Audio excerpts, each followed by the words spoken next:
semuanya, saya Khofifah Nur Sabrina. Saya Sarah Rahmawati. Kembali lagi bersama Apa Kata TE. Nah, kali ini kita akan membahas tentang bullying pada anak autistik yang berada di sekolah. Jadi sebelumnya karena kami telah mengadakan podcast bersama Ibu Anizar yang membahas tentang pendidikan inklusif. Jadi kalau misalnya ketinggalan bisa langsung nonton podcastnya setelah video ini ya. Nah, sebelum kita lanjut, jangan lupa subscribe, like, dan komen agar tidak ketinggalan info dari TML.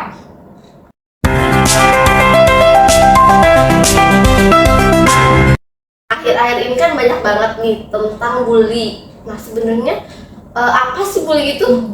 Iya, benar banget, kita harus tahu ya bully itu apa. Jadi bully itu adalah suatu perilaku yang agresif yang disengaja yang dilakukan oleh seseorang ataupun banyak orang. Jadi kamu misalnya ngelakuin sendiri atau kamu ngajak orang untuk melakukan perilaku yang agresif, itu bisa disebut dengan bully. Nah, bully ini ada beberapa macam. Misal bully fisik, contoh itu menendang, memukul, atau pokoknya melakukan kekerasan kepada si pelaku si korban itu. Terus ada juga bully verbal. Tahu nggak contohnya apa?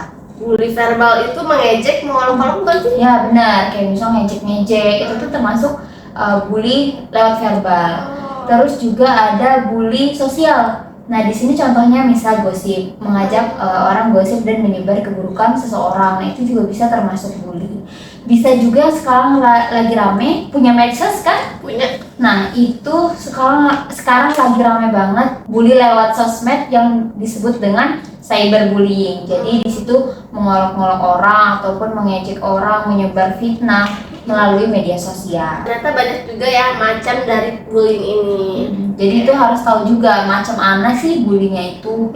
Oke. Nah, tadi kan sudah dijelaskan apa sih itu bullying. Nah, sekarang kira-kira apa sih penyebab dari bullying ini? Oke, ini juga penting penyebabnya dari bullying terjadi. Yang pertama itu kondisi keluarga. Nah, kira-kira kondisi keluarga yang seperti apa yang membuat pelaku itu melakukan bullying? Mungkin karena orang tuanya cerai. Itu bisa jadi. Jadi ada suatu kondisi keluarga yang kurang stabil, misalnya yang perceraian ataupun kekerasan dalam rumah tangga ataupun pengabaian pada anak. Jadi anak itu merasa tertekan, merasa stres, merasa diabaikan sehingga dia mengekspresikan itu bukan keluarga tapi di luar. Jadi dia melakukan perilaku-perilaku yang kurang baik itu di luar kayak gitu. Terus ada juga kondisi sekolah. Jadi di sini kondisi sekolah itu di mana sekolah itu kurang mengawasi. Jadi misal ada satu kali pembulian tapi dianggap biasa aja. Itu kan bisa jadi ya kayak gitu. Nah, itu juga bisa memperbanyak terjadinya bully di sekolah. Terus juga stres. Nah, stres ini bisa karena mungkin ada hal-hal yang dia tidak bisa ungkapkan ataupun ada yang dia inginkan tapi dia nggak bisa ngomong nih, dan akhirnya ternyata stres ini meningkatkan seseorang melakukan bully itu. Terus juga meniru. Kamu tahu nggak, ternyata kita melihat orang yang melakukan bully itu juga bisa membuat anak ataupun remaja itu melakukan bully. Jadi anak itu kan kurang tahu memilih baik dan buruk ya. Iya. Pernah melihat orang lain melakukan bully dan dia juga bisa mencontoh. Jadi hati-hati banget kalau misalkan kita melakukan sesuatu yang kurang baik, itu bisa banget dicontoh atau ditiru oleh anak-anak. Wah, ternyata banyak juga ya penyebab dari bullying ini. Yang pertama itu ada kondisi keluarga, kemudian kondisi sekolah, stres, kemudian ada juga meniru atau mencontoh temannya. Seperti itu ya? Iya, benar banget. Oke, kan dari penyebabnya tadi sudah dijelaskan. Nah, sebenarnya siapa sih yang bisa menjadi korban bully ini?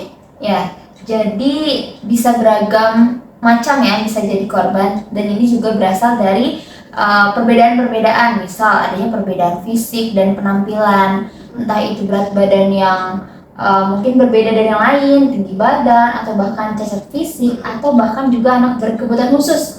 Jadi di sini juga anak autistik itu ada kemungkinan dibully karena mereka kan ada perbedaan. Atau anak berkebutuhan khusus lainnya yang terutama disabilitas yang ada cacat fisik tubuhnya, itu kemungkinan besar adanya bully seperti itu. Terus ada juga perbedaan sosial dan kultur. Jadi misal ada seorang siswa yang pindahan dari luar Jawa dan pindah ke Jawa karena itu sosial dan kultur yang berbeda, itu juga mungkin menjadi korban bully seperti itu. Terus juga jangan kira kalau misalkan orang yang cerdas itu ternyata bisa jadi korban loh. Wah iya. Oh. Jadi mungkin ada pelaku yang merasa inferior, merasa tidak percaya diri, merasa dia nih nggak bisa seperti orang yang cerdas itu, jadi malah melakukan bully kepada orang yang cerdas ataupun yang berbakat seperti itu. Terus juga korban bully itu bisa terjadi pada anak atau seseorang yang ekonominya kurang stabil. Terus juga ada, nah ini juga penting nih, di saat seseorang ataupun anak yang sulit berinteraksi sosial itu juga mungkin banget jadi korban bully. Jadi misal kamu nih kurang mampu untuk bersosialisasi, terus lebih memilih mojok, lebih memilih sendiri, itu juga ada kemungkinan untuk menjadi korban bully kayak gitu. Wah ternyata siapapun bisa jadi korban bully ya. Benar. Bicara tentang bullying ya kan.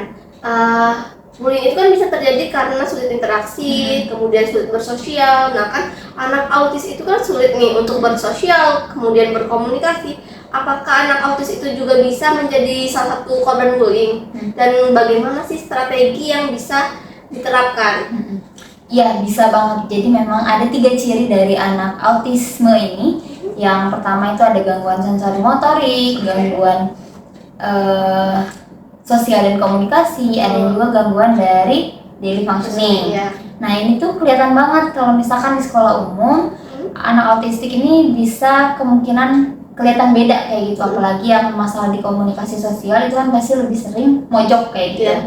Nah di sini TFL punya beberapa strategi yang bisa dilakukan oleh orang tua ataupun praktisi dari sekolah. Jadi itu bisa dilakukan agar mencegah dan menekan agar tidak terjadi bully. Yang pertama itu dengan komunikasi terbuka dengan anak. Nah ini khusus untuk anak-anak yang sudah verbal ya. Jadi misal sekolah-sekolah ditanya, halo deh gimana hari-harinya di sekolah, terus pengalamannya gimana, terus perasaannya seperti apa. Jadi membuka komunikasi, sekedar ngobrol-ngobrol santai dengan anak. Terus yang kedua pendidikan tentang bully. Tadi kan ada contohnya bully itu fisik, verbal kayak gitu. Nah di sini juga kita ajarkan kepada anak, ini loh dek, bully itu nggak boleh. Jadi kita kasih tahu batasan ini yang boleh dan ini yang tidak boleh. Misal contohnya itu kalau pukul boleh atau tidak, itu ngasih tahu kayak gitu. Kalau pukul itu tidak boleh, harus sayang sama teman. Jadi hal-hal yang berkaitan dengan bully kita ajarkan dengan bahasa kita yang mudah dipahami pada anak. Apalagi kalau anak autistik ini kan lebih ke yang visual, jadi mungkin kita bisa tontonkan hal-hal yang positif. Jadi misal nih tandanya sayang ke teman-teman, sayang ke guru, terus diajarkan berbagi, diajarkan aware dengan teman sebayanya kayak gitu. Jadi dilihatkan contoh-contohnya seperti itu. Terus ini juga penting adanya keterlibatan dengan sekolah. Jadi contohnya itu kita membuka hubungan dan membuka komunikasi kepada guru ataupun konselor di sekolah agar mengetahui perkembangan anak ini seperti apa, terus mengetahui lingkungan di sekolah itu seperti apa kayak gitu. Jadi kalau misalkan adanya kasus atau kayak gimana, itu bisa lebih enak ngobrol sama sekolahnya kayak gitu. Terus juga yang keempat adanya pentingnya kita mengajarkan self love pada anak. Jadi kita kan diajarin untuk mencintai diri sendiri. Nah ke anak juga kayak gitu. Jadi bisa mengajarkan untuk memahami dan mengenali atau menerima keunikan pada anak. Jadi kita ajarkan lebih ke ngajarin dia berinteraksi, ngajarin kalau misalkan dia ini harus menerima keadaannya, terus ajarkan dia lebih pede, misal dia dukung dia berprestasi di sekolah. Nah itu juga meningkatkan kepercayaan diri pada anak seperti itu. Oh ya, yang selanjutnya itu menjalin hubungan dengan orang tua lainnya. Jadi di sini juga bisa saling sharing dan bisa saling mendukung, entah itu dari orang tua ke orang tua ataupun orang tua ke anak dan anak ke orang tua sebaliknya seperti itu. Jadi saling mendukung di lingkungan sekolah itu. Terus juga yang penting pantau perkembangan emosional anak. Jadi mungkin anak kalau ada masalah pasti mungkin baiknya diam atau enggak murung. Nah itu kita harus tahu, kita harus lihat kira-kira kenapa nih anak kok tiba-tiba diam sih, kok tiba-tiba nggak mau cerita sih, kok tiba-tiba emosinya itu tidak stabil. Nah, itu kita bisa pantau terus, kira-kira kalau misalkan ada perbedaan di setiap harinya itu kita bisa cari tahu penyebab itu apa, kayak gitu. Terus juga pantau aktivitas sosial anak. Jadi bukan berarti kita melakukan intervensi langsung, tetapi kita dari jauh melihat kira-kira seberapa besar sih anak ini berinteraksi dengan sosial di sekolah, seperti itu. Oke. Dengan strategi yang sudah dijelaskan tadi, ini bisa mengantisipasi untuk orang tua agar melindungi anaknya dari bullying. Seperti itu ya. Ya, benar banget. Jadi di sini ada proaktif dari orang tua, sekolah, bahkan orang tua lainnya untuk mencegah adanya bully di sekolah, kayak gitu. Oke. Wah, ternyata menarik juga ya pembahasan dari bullying ini. Semoga dari Apa Kata TE ini bisa menjadi edukasi ataupun sosialisasi kepada orang tua atau masyarakat umum dan praktisi-praktisi di sekolah. Ya, benar banget. Mari kita bareng-bareng untuk mencegah bully. Jangan sampai anak-anak kita menjadi korban atau bahkan pelaku dari bully. Jadi sama-sama memahami kondisi anak, memahami keadaan lingkungan sosialnya, dan kita sama-sama cegah bully ini terjadi di sekolah. Cukup sekian. Sampai jumpa di Apa Kata TS selanjutnya. Bye-bye.